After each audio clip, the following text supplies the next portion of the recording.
C'est au premier étage d'un café du centre-ville du Mans que la majorité présidentielle lance sa campagne.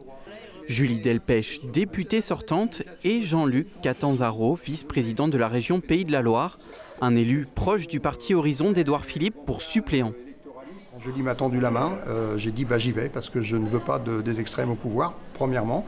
Et deuxièmement, il y a une autre réalité quand même, c'est que j'entends aussi qu'elle tend la main pour élargir cette majorité centrale. Moi, j'ai une sensibilité politique qui n'est pas tout à fait la sienne. Je ne suis pas ni un anti, mais je ne suis pas un pro-Macron. Il y a des choses à faire évoluer.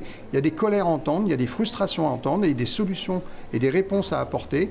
Et je veux pouvoir éventuellement donner un coup de main sur ce sujet. En 2022, Julie Delpech a remporté les élections avec 54,9% des voix au deuxième tour.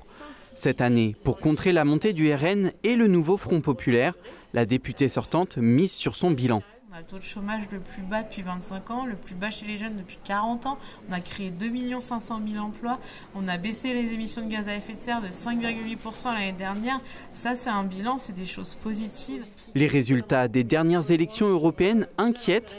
À l'échelle nationale, la majorité présidentielle dit avoir pris conscience de la colère des Français et vouloir répondre à leurs attentes en montrant les progrès déjà réalisés. Je comprends, moi, les frustrations, les colères, les inquiétudes, mais il n'y a pas rien qui a été fait. Et là, je suis très inquiète sur cette législative de quelle France on aura demain. Et moi, c'est ça l'enjeu. Pour tenter de convaincre, la députée sortante peut compter sur le soutien de Gabriel Attal et Yaël Braun-Pivet.